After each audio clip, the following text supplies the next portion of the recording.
Hey y'all, hope you're doing good today.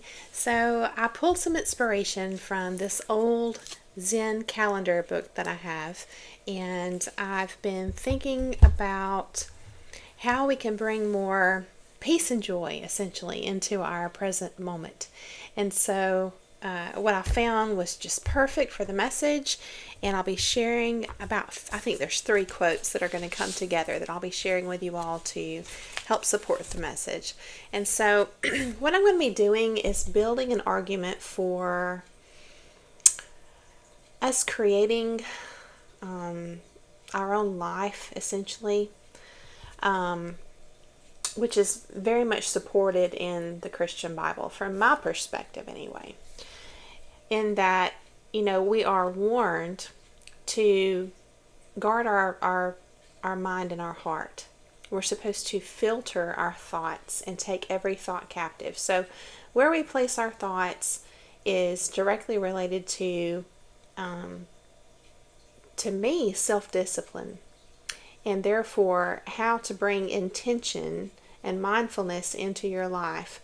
I ran across something, I think it was yesterday, and I wish I had saved it because I didn't.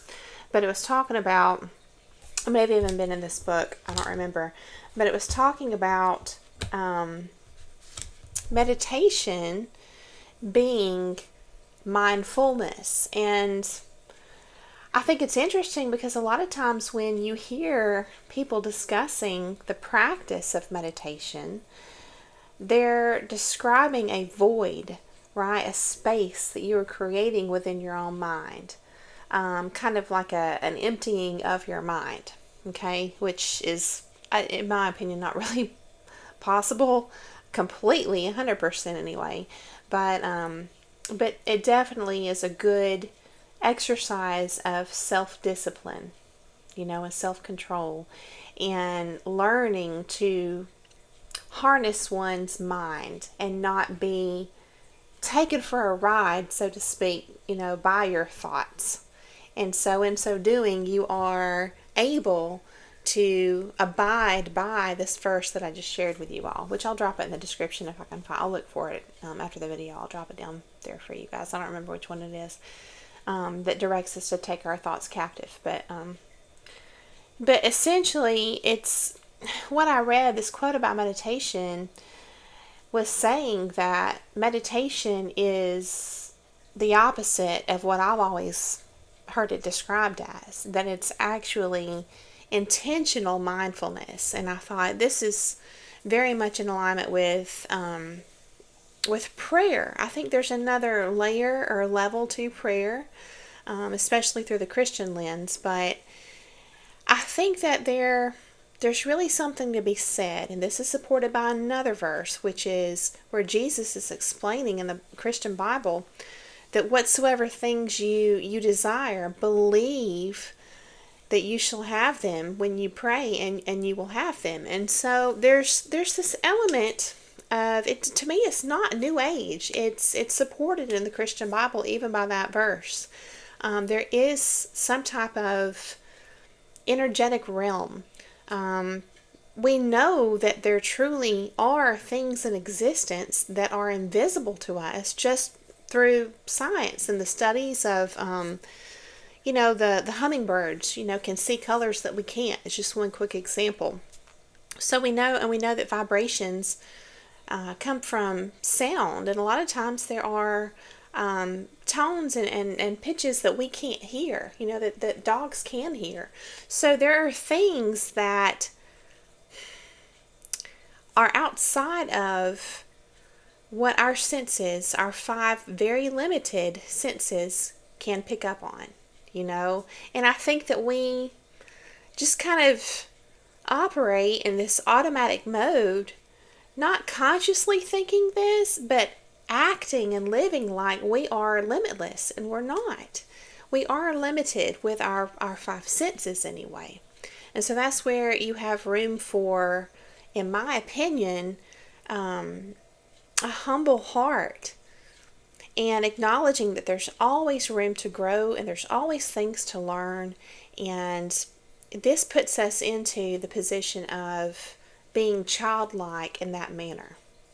and offers us an opportunity to live our lives via faith, not by sight. Again, another verse, we walk by faith and not by sight. So today's message is going to be about that walk, about the way, the path, and what that really means, how we can make this not so abstract, but more tangible and real, and we can therefore somewhat define it and apply it in our life to see results, and hopefully bring us some additional peace and contentment and even some joy and happiness. So I hope you enjoy the message today.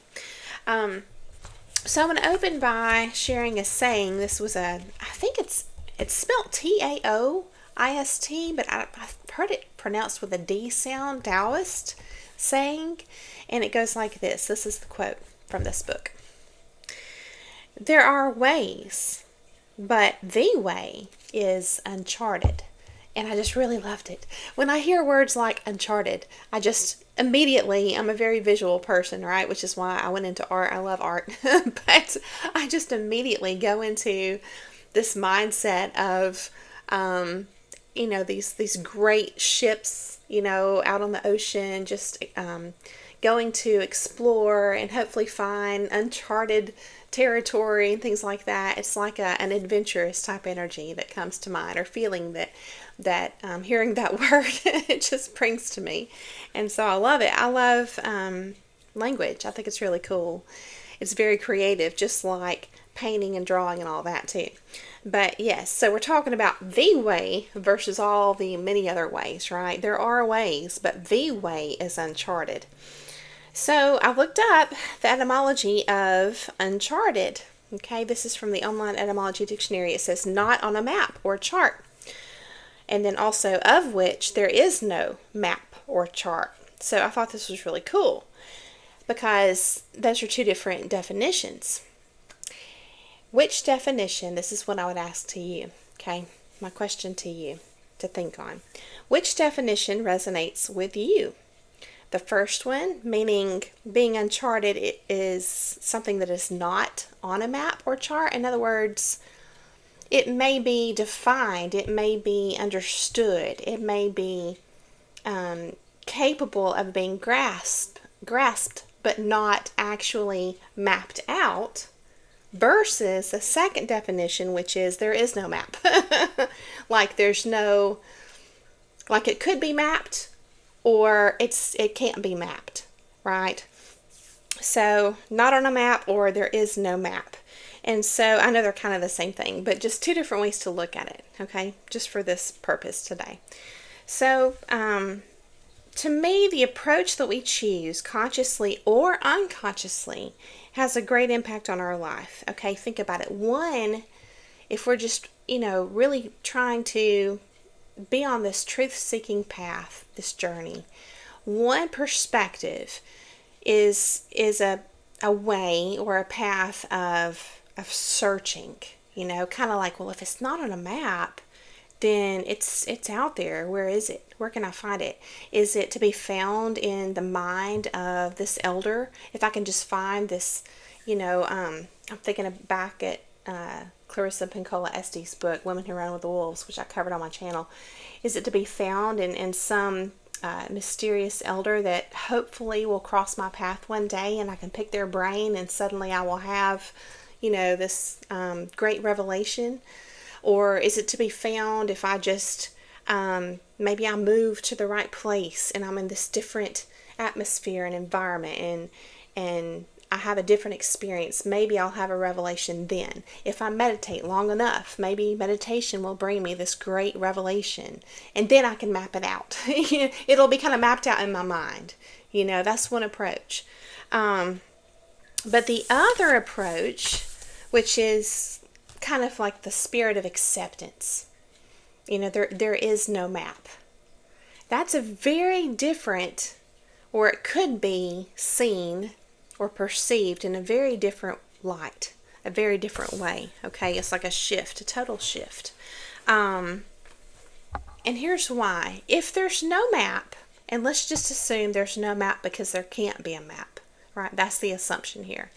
then expectations about getting to some finalized point, a finish line, a completion, whether you're talking about your healing or just reaching a certain place of growth, it's kind of like it remains elusive, right? And I think that we can stay on this journey just spinning our wheels, which I like to turn the wheels. I do enjoy this, as you all know, I say that all the time.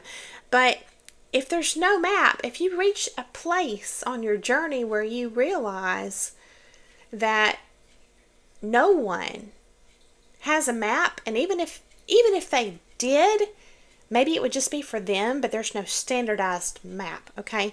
Then we can't have any kind of expectations about how we will eventually get to this particular place of completion on our journey, okay? So let me share this quote. This is from Shunryu Suzuki, and I don't know if I said that right, but it says, when we do not expect anything, we can be ourselves. That is our way to live fully in each moment of time. So to expect something really means you're awaiting something to happen. Something's about to happen, right? Breaking down the word expect, you have ex, which means thoroughly.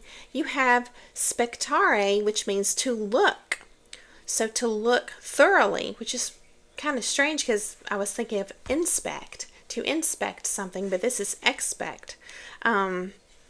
And if you think about even the first part of that word, ex, just the general meaning of that prefix there, the ex, it means out of or from, okay?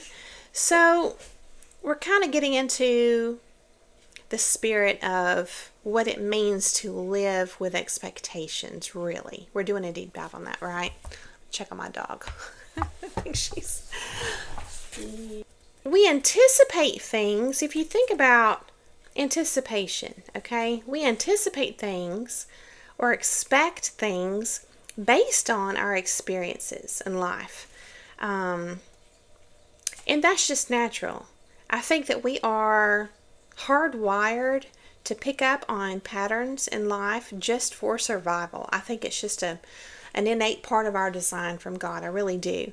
And so I think a lot of this is unconscious. It's unintentional to expect, certain outcomes in particular environments, around certain people, whatever kind of circumstances. If we've experienced, XYZ from a situation being A, B, and C, then in the future, we may automatically and largely unconsciously expect XYZ again if we're in another similar situation that looks like A, B, and C back here. You see what I'm saying? So it's kind of like we're just expecting. It's like a conditioning, Pavlov's dog. It's just natural. And again, I think it's meant to serve as a survival type thing. What is it? That old saying, once bitten, twice shy. It's kind of like that. So, and then we know that some of our conditioned expectations are unreasonable because maybe something we experienced in the past was very rare, and we have to work at unwiring, and rewiring so that we don't, carry this baggage from our past into the future, and we're just dragging it behind us. There's just this long, luggage, or like just a tail or something that's just cumbersome, something that we're having to lug with us, and it clouds literally our perception of the present moment and even the future. That's the kind of stuff we have to work through. But I think that, and it's easy to see, to understand that, to me, through the lens of trauma, understanding and figuring out how trauma works and the conditioning from it. But I think that we all have just automatic assumptions created. And I think that this is where we can practice becoming more attentive and observing this kind of stuff within our own mind. And so I think that, if we really are dedicated to this, we can improve our quality of life greatly.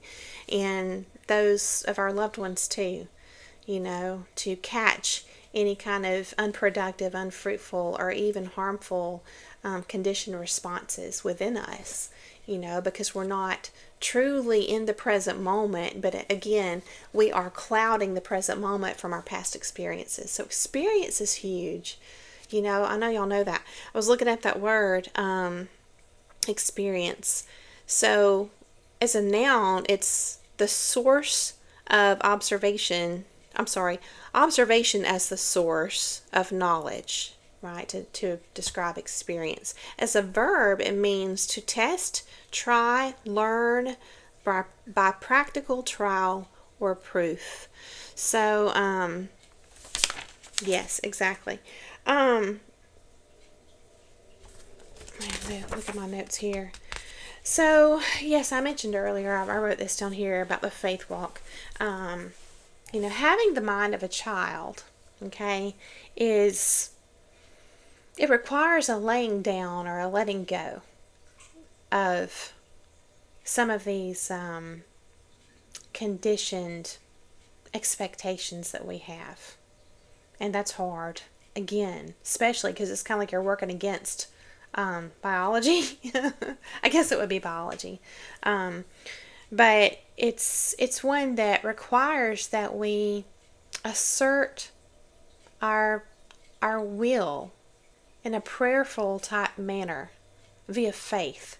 Like I know that in the past when I trusted this person who had these particular characteristics, the result was that, it was a bad result. Let's just say this is an example. Okay.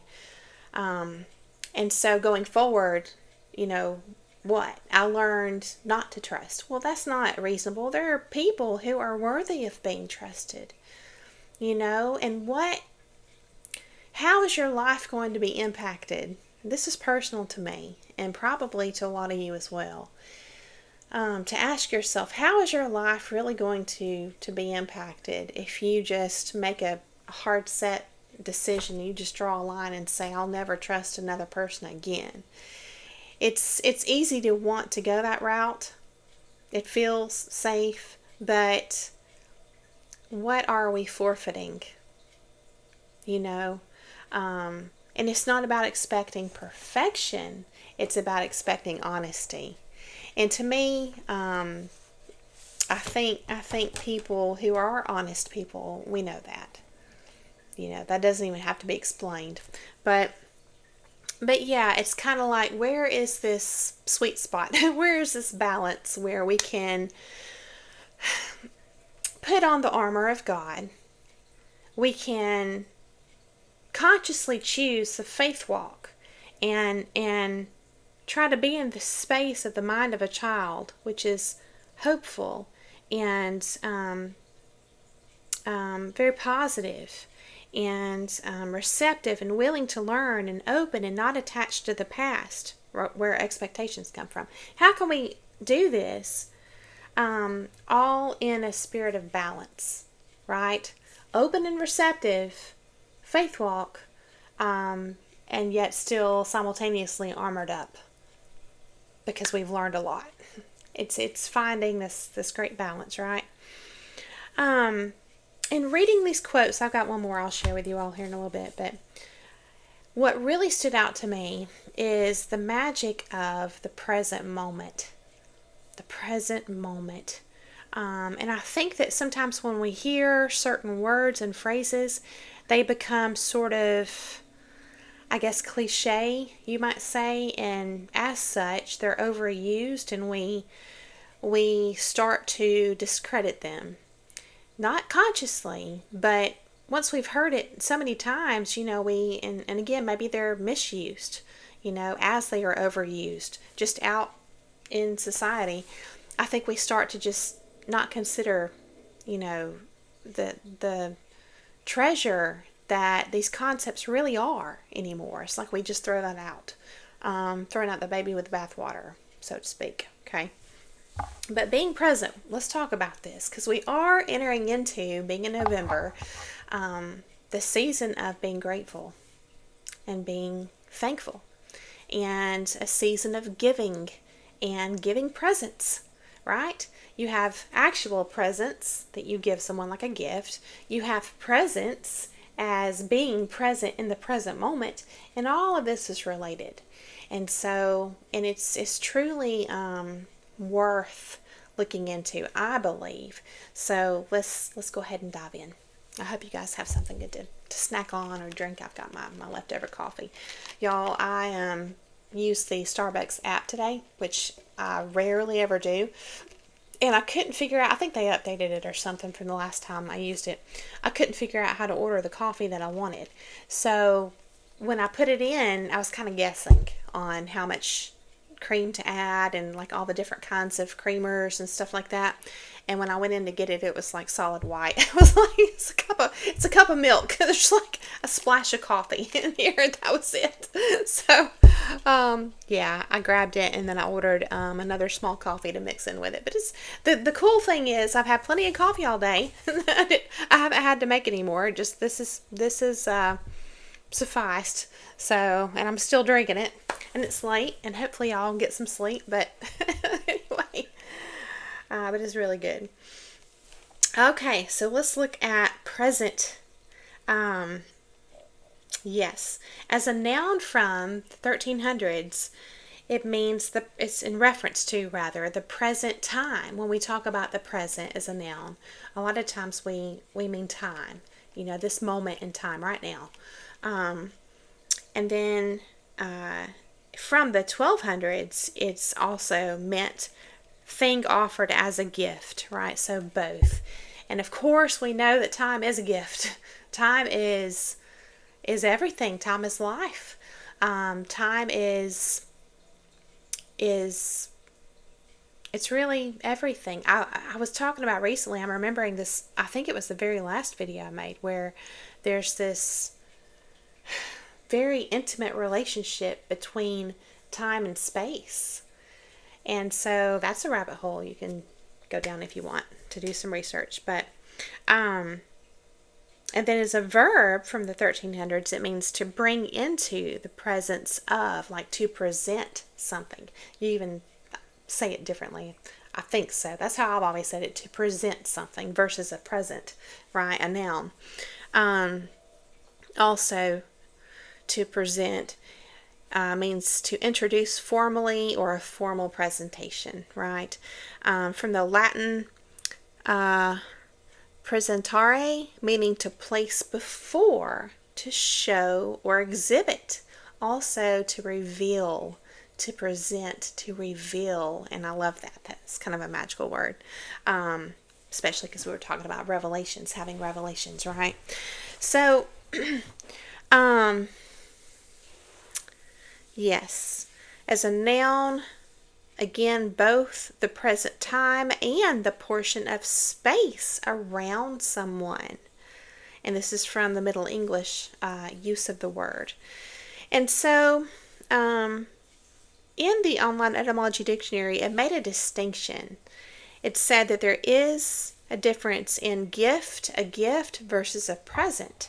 And so with a gift, that's associated with giving someone something to help them, okay, to help the person who is receiving the gift, versus a present is given to someone in a way that does them honor, right? So I thought that was really interesting too. All right, so we have this word, present, relating to time, to space, to atmosphere, to a revelation or a revealing, and to honor. And so I thought it just brought this whole other level of richness to this concept in my mind for this season. I thought that was really cool. So we know that to be present means to be there. A lot of times you hear, the old saying is to be or not to be, right? So we have the Latin presence or presens, Praesens, meaning being there, right? So when we're talking about the path or the way, as is described in these quotes, the way, okay? To me, the way is being present. It's being present. And it's also a gift to be present, right? Because it's helpful. Remember, a gift is something that's helpful. It's helpful to ourselves to be present, right? We can pay attention if you're present in the present moment, if your mind's not tethered to the past and burdened by the past and clouded by the past, or off in dreamland in the future, too much. I kind of like to daydream personally, but I'm just saying. But if it's there too much, you're going to miss what's in front of you right now. You're going to miss the present moment. So it is helpful. It is a gift to be present in the present moment, because you can pay attention. You're not going to make mistakes as much. You're not going to have accidents as much if you're, truly there, paying attention. And it's a gift. It's helpful to others. The people you care about, people in your life, people in your presence. They're going to know if you're really present with them or not. And so here we're starting to get into the concept of true connection. Because we don't have that with people who are living a double life, people who are wolves in sheep's clothing, people that are faking the rest of the world out there off, with this shell of what they're presenting, this act, this facade. They're faking everybody else off, and then on the inside, a lot of times, the ones that are closest to them experience this lack, this severe, ongoing, continual lack of true connection. And I think it's both in the person just physically not being there, but also when they are there, they're not really there. They're not really being there. They're not truly present. So when a person is able and capable, and sometimes trauma keeps a person from not being present, like I was talking about in the past. And it's not that they don't want to be present with you. Some people want to be, but it's awful. To me, it's like that's just part of the darkness in this world. It's sad, but it's just part of evil. It steals our life away from us in this way, our time, because whether it's you or a person you love, if they're just so traumatized, then they're not capable. If they haven't done the healing work and just been able to get to a place where they're capable of being present, then this is stolen life, really. But when a person is capable of being present and they want to be present with you, that's an amazing gift and present. It really is. It's an honor. And it can be helpful too, we can build one another up in that way. And I think that's beautiful. So, yes, to be or not to be. So I was looking up, or no, I didn't look it up actually. Be is related to the old, I did look it up. Sorry, y'all. I can actually read my notes now. Believe it or not, my handwriting has gotten better. I think that's related to your emotional state a lot of times, or just how busy you are. But I'm able to read it tonight, but I just have so many notes. But I did look up the word be. It's related to the, or comes from the old High German word bim, B-I-M, meaning I am. And I thought, okay, that's cool, especially if you think about the Bible, and God being described as the great I am, and then we as having a part of God's Spirit within us, through the Holy Spirit, through the Christian lens, we get to be a part of that great I am. and how that manifests in our life, you might say, is it comes down to free will, which is to be or not to be present, in the present moment. So yes, be, from the old High German bim, I am. And I was thinking about the verse, I am the way, the truth, and the life, right? And Jesus said, nobody comes to the Father except through me. So I definitely think that the past is a snare.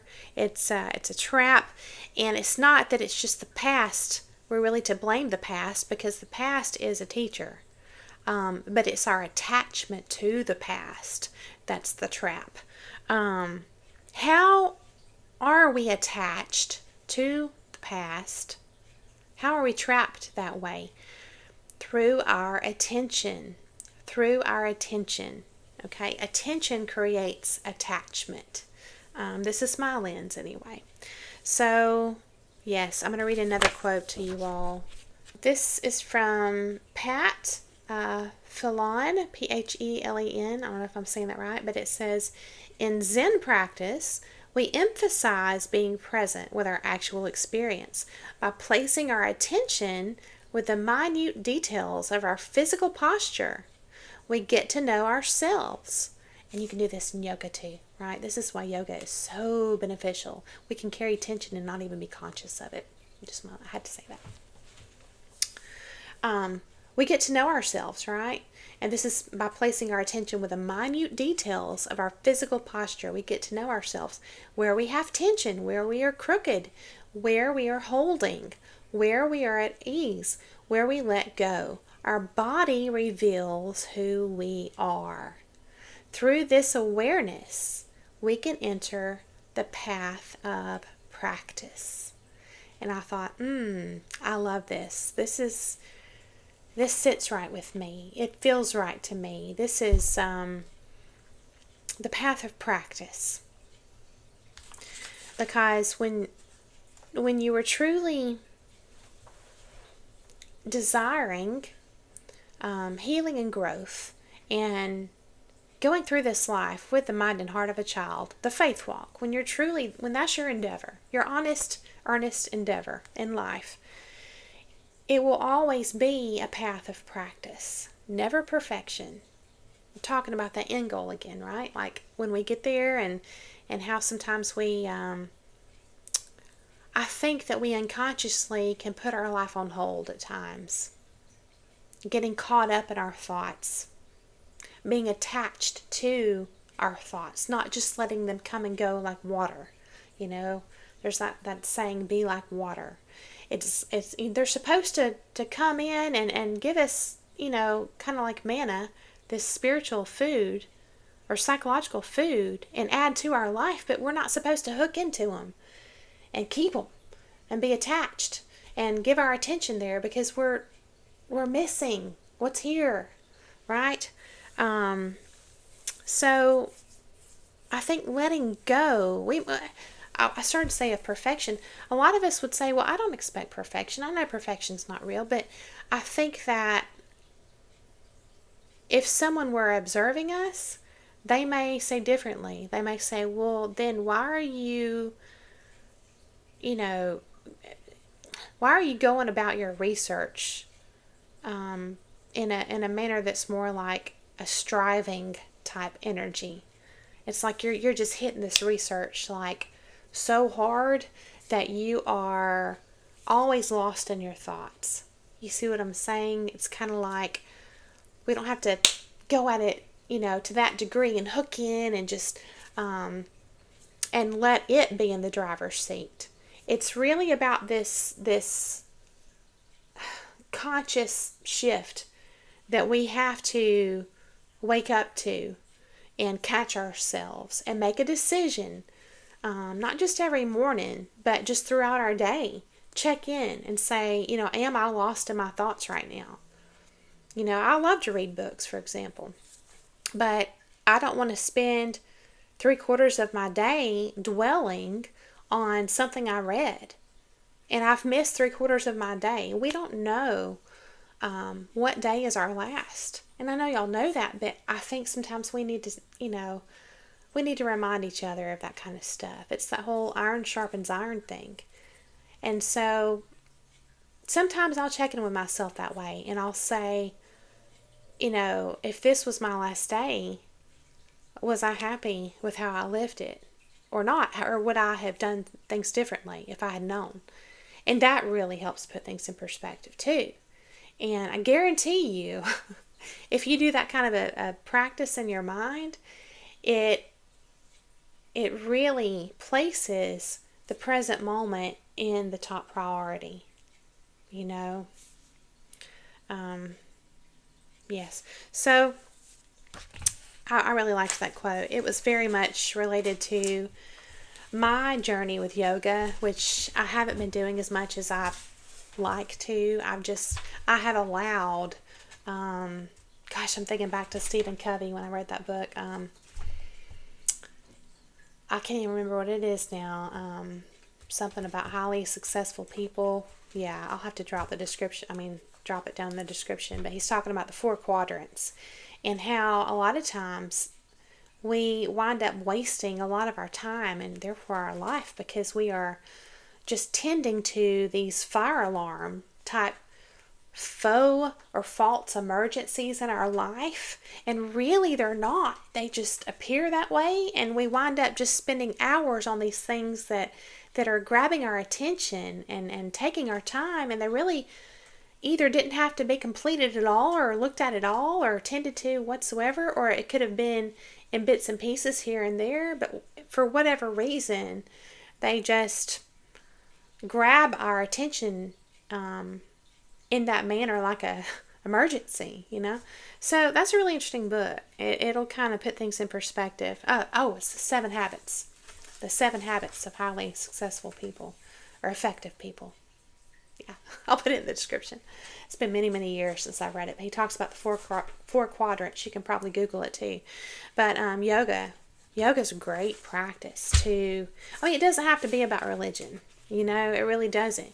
It can be about just your health, your body, and stretching, and keeping your body both flexible as we age. Unfortunately, fortunately, because the alternative is worse. I want to age, so let me just state that for the record. But as we age, it's important to stay flexible and also strong, and it also helps with balance. So it's just a really incredible, I just encourage you to consider it. Please don't throw the baby out with the bathwater when it comes to yoga because of things you may have heard about religion. You know what I mean? It's all what you make it. You can make anything. I could start worshiping this cup tomorrow, and idolize it. So you can turn anything into worship and idolizing in a religion, and it's what you make it. I just encourage you, if you have any interest at all, look into it. It made me feel, when I really got into it and stuck with it for a while, and I had a great routine going. I'm going to get back into it. But I felt amazing, and I combined that with walking and jogging. And I personally think it's healthy to get out into the sun and sweat. When we sweat, which I know it doesn't feel great, especially as a woman, you want to, kind of pretty up your hair and makeup and stuff. But the truth is, that's how your body rids itself of toxins, one of the main ways. So I wish I could share with y'all, and I've debated on doing it, but I just don't feel comfortable doing it. But I have pictures of myself from a few years back, and I look like a totally different person. I was so unhealthy, and there was a lot going on. It wasn't anything like drugs or alcohol or anything, but I was not healthy, and I believe I had some toxins, and so I worked really hard with a vitamin routine and drinking plenty of water, and I would get up and I would walk religiously every day, and I would sweat, and I tried to eat right. It wasn't perfect, but in yoga as well. And I'm telling y'all, if you could see the difference, it's just, I'm like 2 totally different people. So I'm very grateful for this journey, and where and God's grace and His guidance and provision and all of it, protection. But I do want to get back into it. I just encourage you to look into that if you have interest. So, and I'll share some of the vitamins I took and everything down in the description for you all. So, but yes, attachment. I think that, to consider the concept of attention, we all consider that, what we give attention to. But I don't think we always consciously make the association between, or the connection between, giving something attention and how that creates an attachment, or a prison, like this confining structure within our mind and heart that holds us captive, away from the present moment. So let's take a look at the word attention. So it's a noun. It's from the Latin attendere, literally meaning to stretch toward. I thought, wow, attention, to stretch toward. Okay, it's from ad, meaning toward, and tendere, stretch. I was thinking about Adam, the word Adam, in the Bible, the first man. Ad meaning toward, and then am meaning to be. And so if you think about to be toward something, that's like pulling yourself, into the future, or pulling yourself somewhere else besides the present moment, the past somewhere. And then versus, just conceptually, okay, Adam, to stretch toward. Also attention, right? To stretch toward. Versus I am. Adam versus I am, right? Really interesting too. The word I originally was I see, like the letters I see from the 12th century Old English, from the Proto-Germanic ek, and that was also the Old Norse ek. And then you have the Proto-Indo-European old word for I, meaning, yourself, when you're talking about yourself. The Proto-Indo-European was eg, and that's where we got the Latin word ego. Ego, okay? So again, we're talking about I am, right? Not stretching toward somewhere else, stretching, right? Past or future, like in attention or Adam, but I am, right? Related to the Latin ego, okay? So ego as a noun in metaphysics means the self, and then this is important, that which feels, acts, or thinks, okay? So the Freudian sense, I can't say that, Sigmund Freud, right? In that sense, like related to psychology, ego, and being related to conceit, and all that wasn't until the 1890s. So ego, originally, the Latin word ego, again, was just a metaphysics kind of thing, and it meant the self, specifically that which feels, acts, or thinks. So here we have very, very straightforward, bullet point, you might say, parts of what it means to embody this essence of I am, right? Through the spiritual lens, you might say, as a child of God, to feel, to act or do, right? Actions, and to think. Now, when you're thinking, this was really interesting too, okay?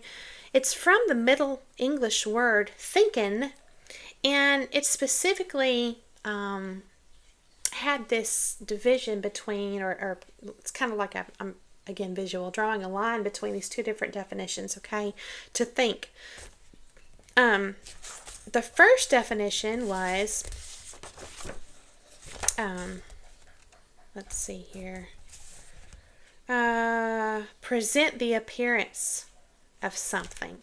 To present the appearance of something, which is interesting. The second definition was to exercise the faculty of reasoning. So this is where this really matters, okay? If we want to truly put our best foot forward in living in the present moment, okay? And make the most of our life and not be held captive by anything, specifically our thoughts, past, future, whatever. Reasoning is important, but it specifically tells us with the ego, again, in the essence or the energy of I am, right, to be or not to be, to feel. We have to allow ourselves to feel. You know that trauma can shut that down. It can create. I've read about these terms. They're not coming to mind in the present moment, but there are official terms that's what they mean. They're defined as a disconnect, where a person can't access their feelings. Like they don't even know what they're feeling anymore. They have been dissociated so long, they're numb to their feelings. So it's not healthy, see. So to be able to be present in the present moment, we have to be able to feel. That's a prerequisite. It's important. And then also to act, to do, to interact with, to engage with the present moment, right? And then to think. But I would say specifically this particular definition, to think as in reasoning. Because if you're reasoning, you are using your thinking for the present moment. Versus if you're thinking in the other definition, which is presenting the appearance of something. Okay? This is so crucial. If you are thinking, but you're not reasoning something right now, but you're thinking somewhere else, okay, then what can happen is this attachment you have somewhere else that's not the present moment can present the appearance of that. It's sort of like putting on another pair of glasses from the past. And again, it's going to cloud your perception of the present moment. It'll no longer be pure and accurate anymore. And so it's almost like an illusion, an illusory experience. So 2 different ways of thinking. Something just to kind of think about, Yes. And if we remember the verb of present, it was to place before. To place before, to present. Okay? To show or reveal. Okay? Again, if we are stuck in thinking that's not for the purpose of reasoning, then we are presenting an appearance of something to ourselves. So looking at appearance as a noun from the late 14th century, it meant or means visible state or form. A visible state or form. We're going to now see this. Whatever perception we're putting on, we're going to start to see it now. We're talking about manifesting. We're talking about how our subjective reality is actually created, or maybe even more so than that, maybe even objective, through the spiritual lens, through the verse where Jesus says, whatsoever things you desire, believe. You're giving your attention. When you're believing, you're creating an attachment into the future. You're believing that you will receive these things and you shall have them. Okay, so again, appearance. To think, right? To think is to present the appearance of something. Appearance is a visible state or form, a figure, or a mere show. So you have the Latin apparare, meaning to come in sight, to come into sight, or to make an appearance. This has kind of like manifestation vibes to me. I'm just saying. So I'm reminded again where the Bible says, guard your thoughts. We may not realize. It's kind of like when you're telling your little kid, like, hey, don't do that.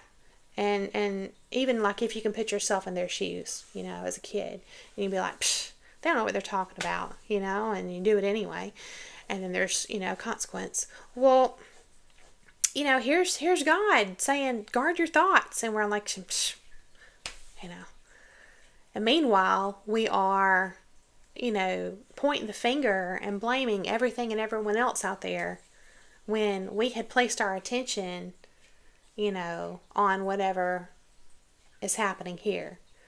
So just something to think about. Certainly not trying to, throw blame and say that, we bring bad things into our life or anything like that. I'm just saying it's just something to think about, And I definitely think that these kinds of things can cloud our ability to see other people accurately, their heart, their character accurately, what could be a beautiful friendship or connection that could be halted, interfered with and stuff because we have clouded perception. So just a lot to think about. But yes, guard our thoughts. So I put, if we focus on our past, we can bring these energies into the present. Yeah, that's really what I mean. I think that it's kind of like whatever you're looking for, you're going to find it. Even though others may not, it's kind of like you have two people looking at the same thing and they have a different experience. Or they see two different things, even though they're looking at the same thing. It's kind of like that. It's like you're bringing something from this other space into the equation, Yes. So, also appearance means to show oneself. So, is this a self-fulfilling prophecy, is what I wrote. Okay. There's this old saying, I can't remember who said it, but it's whether you think you can or you can't, you're right, I just think there's something to it. So going back to attention and intention. Intentions from the late 14th century, from intention, meaning purpose, design, aim or object, will, wish, desire, from intendere, meaning to stretch out. Again, if you're thinking about time and space, right? And attention and intention and will and desire and thoughts and how all this, just works together. It's really incredible. It's just an amazing universe, I tell you. Yes. So, yes. Our intention, which, again, intention means design. So you might say, our intention or the design of our life follows our attention. Something to think about. So I'm just sharing all this to encourage you simply to be intentional with your attention. And I hope that this has been interesting for you. I hope you've enjoyed it. I hope it got the wheels turning. And I just thank you so much for coming along to hear the message. I hope that you have a beautiful day, and I'll see you again very soon.